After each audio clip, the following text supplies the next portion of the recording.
And speaking of that, I think what's really exciting right now, I mean, just 2 weeks ago, I did a podcast episode about being weighed down by the pandemic and what it's like for us in Germany with such a bad vaccination rollout, and looking at the rest of the world and everyone's doing so great and the UK is doing so great now, and how foreigners here are feeling. And I feel like just 2 weeks later, the whole feeling has shifted, because suddenly I saw a news report yesterday that I think a third of the population has had at least their first vaccination. Things are starting to open up. They're looking at easing up restrictions in more than one place. So suddenly, and the weather's better. So suddenly it's feeling a lot better. Like the mood has definitely changed in Germany about the pandemic. I can feel it. Suddenly people are thinking, oh, it's okay.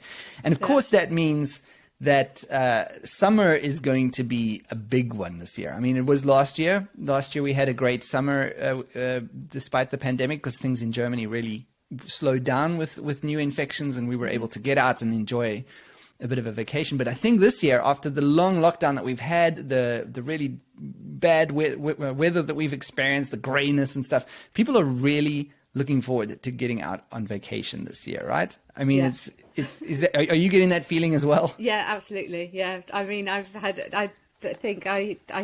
get regular questions about when things are going to open up and how things are looking within Germany across the borders. Yeah. There's a lot of interest. So do you expect there's going to be a mass storm of people coming down south toward the mountain this summer? I think so, yes.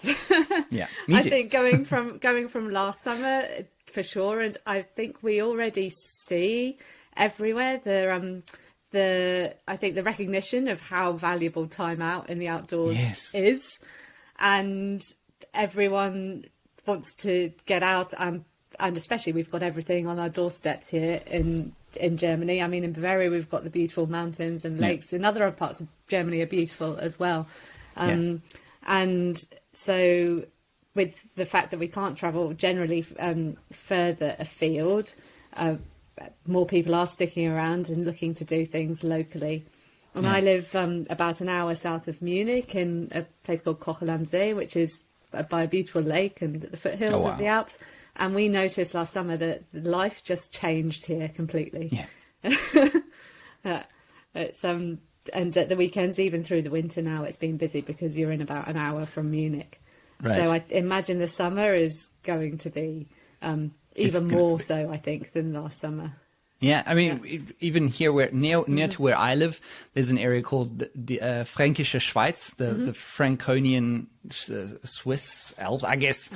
I don't know what the direct translation would be, but even here, they've got a massive problem at the moment, because we're still obviously in the middle of the quite high infection rates, and people are just already making day trips out to the Fränkische Schweiz and going on hikes and stuff like that. So I think if we're seeing this now with reasonably poor weather still, I mean, it's not even over 20 degrees yet. It's going to be crazy in summer. But so that's part of why I wanted to speak to you, because I wanted to talk, like, obviously people are going to be itching, and a real option for them to get away on vacation, like you say, if you're keeping it local, staying in Germany, is obviously one of the options is to come to the mountains. So whether people have done that before, or if this is a new thing that they're thinking of, I just wanted to talk about it through that, and maybe help people plan a bit for a potential summer trip.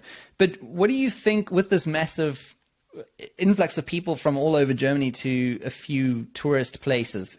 That's going to lead to some of the places being overrun by tourists, surely, in summer, right? Yeah, absolutely. And I think you can pretty much predict the areas that will be really jam-packed. And I think with planning, you can also find areas that are a bit more off the beaten track, that aren't going to be. They may be busy, but they're not as rammed as some of the key areas. And I think it's great to obviously travel in these areas. Obviously, hotels have been shut since November. All of the infrastructure around it. Everyone's going to be really grateful to be back in action and welcome tourists, welcome visitors. So definitely, if it's good to travel and good to get out there, but I think avoiding some of those key zones can mean that you're going to have a bit of a quieter experience and a bit enjoy the great outdoors, maybe with not lots of as many people as you'd encounter in the city. Yeah. Yeah, that's kind of the opposite of what you want from a mountain experience. You don't want to feel like you're walking on a city sidewalk in Berlin or somewhere like that. So what are some of the biggest, like just the biggest tourist hotspots around where you are down there near Munich? So probably the top one is the Zugspitze area. Yes. Yeah, everyone wants to get up the Zugspitze, the highest peak in Germany. And the area all around there is really busy. So the gorges that go up either side, the plateau up to the top, and I mean it's great to go up there. It's a beautiful, beautiful area. Right. There's a reason. There's a reason it's up. Yeah, exactly. I would just leave it till not to do another summer. But also the other thing is, I think you can go to the surrounding. There are lots of satellite, smaller villages and smaller towns around Garmisch, and where you can also do beautiful tours, just not be on the same big tracks as everyone else. So to go to the areas is probably fine, but also be a bit more creative about where you actually go during the day and not go to the magnets. Yeah. But, yeah. Or I can imagine like something that you could do is say, okay, we're going to that general area. We're going to stay off the beaten path most of the time, but you can allow yourself maybe a day to make a trip to Zugspitze just to see the area, just to go up and see what all the fuss is about, and just accept, okay, on this day it's going to be very full. I'm going to wait in lines. It's going to be shoulder to shoulder around some areas with people. But then spend the rest of your vacation actually relaxing and enjoying nature as it's supposed to be enjoyed, right? Yeah, exactly. Yeah. And so there's a reason that places like Zugspitze are so well renowned and well known. But are there quieter places that sort of can have the same level of what you can experience, even if they're off the beaten path? Oh yeah, of course. Yeah, there are lots. I think there are so many gorgeous parts of Bavaria where where maybe it takes a bit more effort to get into the places, but you're going to experience landscapes that are really incredible. One of my favourite areas for hiking from here is up into the Karwendel Mountains, and they've got long valley floors to get into, so they're great if you've got a bike to bike into the valleys, and then you can do some really great hikes. And the other thing that is amazing in the Alps is obviously the network of mountain huts, and once you go that bit further into the mountains and start staying in the huts, you're obviously further away from most day trippers, so therefore you're really much more remote, and you see much far fewer people because you're that bit further away from everything. Yeah, which is great. So those mountain huts is like kind of you go on a hike, and then as you go along on the hike, there's different options for you to stay over in basic accommodation, I would imagine. Yeah, exactly. So the hut network, most of them will belong to either the German or Austria. If you're going across the border in Austria, their various mountain club memberships. So German Alpine Club, Austrian Alpine Club, and down in Italy too. And they're very basic.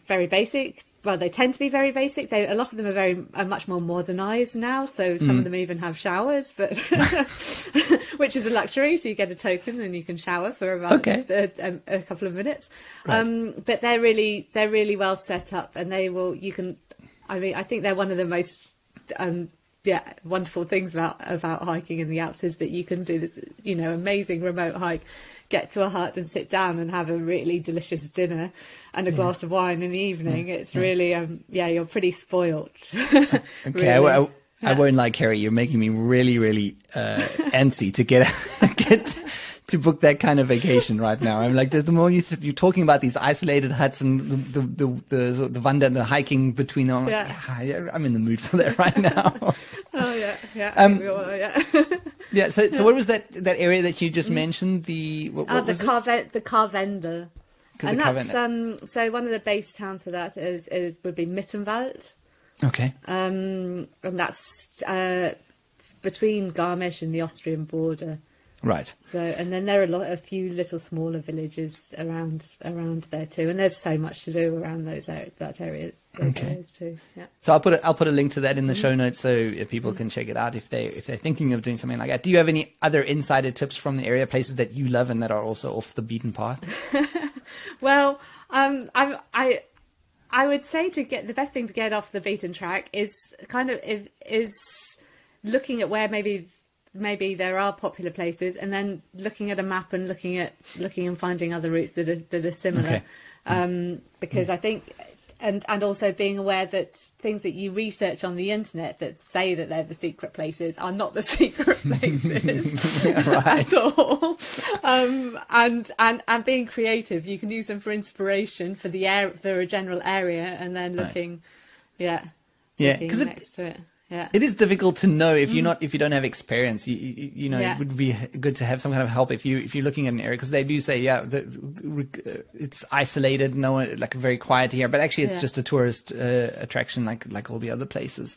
Yeah. So are those your favorite places to go? When you're taking a break from your work, which is which is what you're doing a lot of the time, but then you want to take a break, where does Ceri go? Well, I still go into the mountains. No, I just love it. And I think for me, the most incredible thing, or the most relaxing thing for a holiday is actually just throwing some things in my backpack and going away where I'm walking for at least a few days, and just getting into that rhythm and that flow. Right. Where you're just waking up in the morning and the most important, or the only thought of your day is, what am I going to eat for dinner tonight? And that's pretty much, that's pretty much it. And I mean, we had, my partner and I both do mountain guiding, and we had 2 years ago, we had a week off and the weather was perfect, and we just packed our bags and we walked from home just across the mountains to Innsbruck and found our own way through. And that for me was just, it's amazing. Those few days were the equivalent of 2 weeks of vacation. I hate to come back to it, but I mean, it's just to highlight the fact that if you're in a job and when you have a vacation, you do the same thing that you have in the job, that is really the goal. That is really what you want from your job. So that's true. But now, if people are thinking of this kind of thing, let's say they are planning to go sort of a bit more secluded areas, what things can they do to be prepared, essentially, when making that kind of trip? So going into the mountains definitely does require some preparation and thinking about what you're going to be taking with you, because the weather can change very quickly, and when you're stood at the bottom of a valley floor or close to a town, that's not a problem. But if you're 1,000 meters higher up than that, then 10 degrees, obviously in the valley, it's about 0 degrees at the top of the mountain, and all of a sudden you're in almost winter conditions. So it's really important that you're prepared for all elements. I've been on tours in August where we've had snow.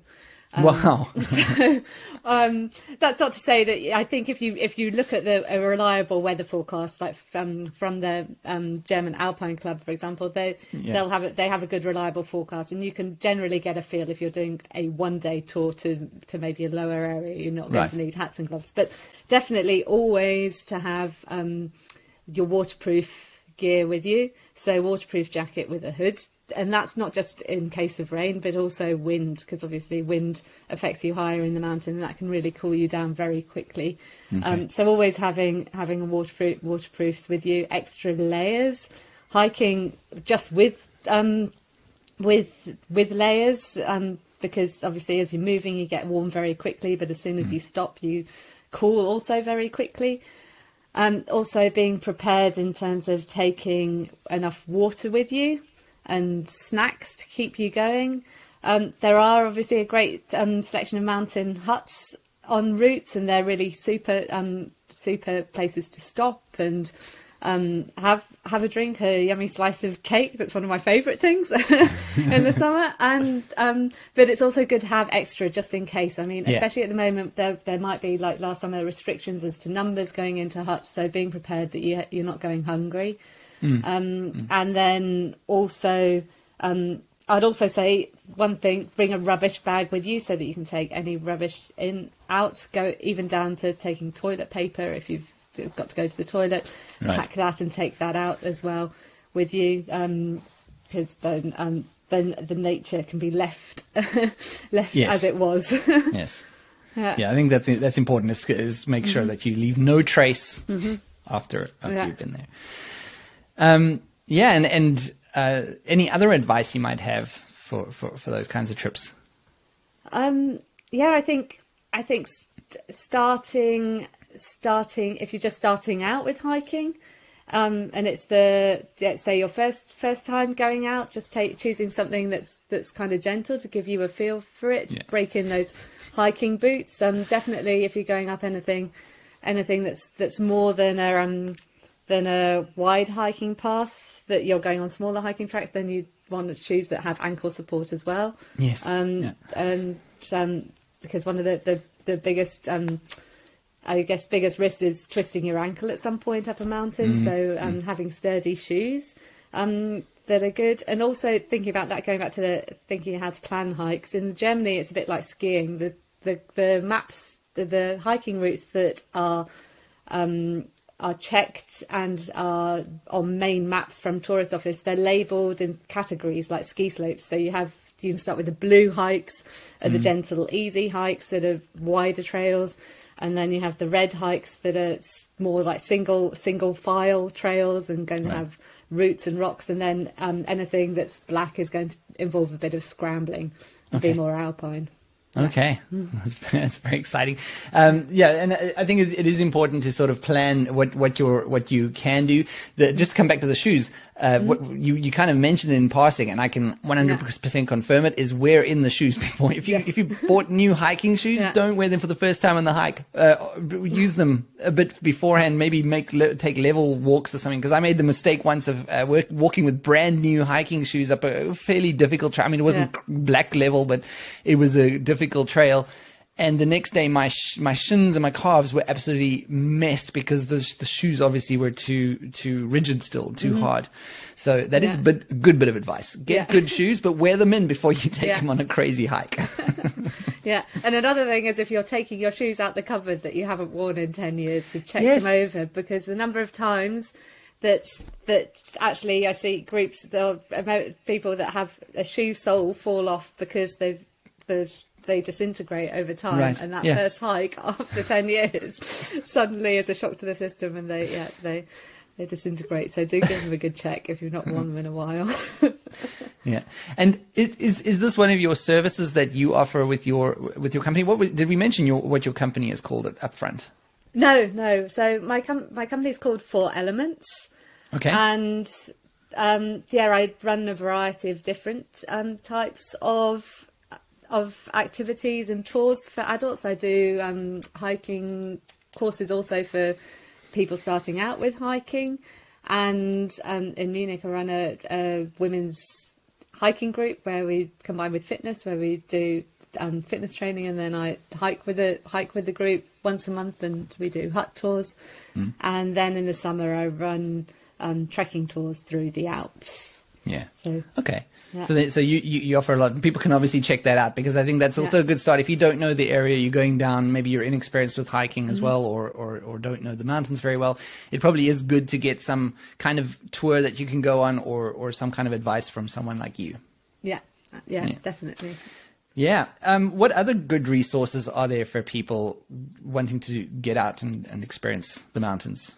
So I think one of the greatest resources that there is in Germany is the German Alpine Club. I've mentioned them already for the weather, but they're a super, I'd say, the first port of call for anything mountain related, because they offer membership, and it depends on what region you're in. They're all regional clubs, and first of all, it's a great way of getting to know like-minded people if you're a member. It's actually where most of my friendships have come from, and they offer, with the membership, they offer insurance for all mountain activities too, which is a really important part of whether you're active in the mountains in the summer or the winter, that you're going to be looked after in the case of an accident. And they also have really great resources. So depending on the section or the area that you're a member of, they might have equipment that you can rent, courses as well. And in the mountain huts, you also get discounted rates. So I would say, and the mountain weather forecast, they're just pretty much the go-to, right. I would say, for those, for finding out information about hut networks and plan it if you want to plan your own activities. Okay, yeah. Very cool. Good. I'll put all these links in the show notes, of course. You also run another podcast. Doesn't have anything to do with the foreigners in Germany, but just give me the name of that podcast, and I'll put it in the show notes as well. Oh, cool. So I run the podcast called The Grow Zone, Real-Time Adventures, and that's with a former colleague and friend of mine, Ceri Hübner, and we combine our passions and areas of expertise. So I obviously the outdoors adventurer, and Sarah is the communications adventurer who is a improv and communications coach. Okay. Yeah. Sounds very interesting. And and I think that's it. People can find you. Where can they find you? So obviously I think I said my company is called 4 Elements, on Instagram at 4elements.eu and Facebook. And also Ceri_temple is my Instagram name too. Okay, I will link to all that in the notes. And I think I'm not following you on Instagram, if I'm thinking about it now. I'm not sure. Are we connected? I don't know. I'll have to check. Yeah. Ceri, thank you so much for joining us. People can definitely get in touch if you're looking for someone to help you out, to help you plan some kind of trip, or if you're looking for some potential tours, then have a look at 4 Elements and get in touch with Ceri. And I really appreciate you taking the time to come on the podcast, and actually for reaching out and suggesting this topic, because it was definitely something that I've wanted to do for a while. And when you mentioned it was just the right time. I just feel like with summer coming up, it's just going to be an amazing time to people will really appreciate it. I hope so. And if anyone has questions, then do feel free to reach out. Yeah.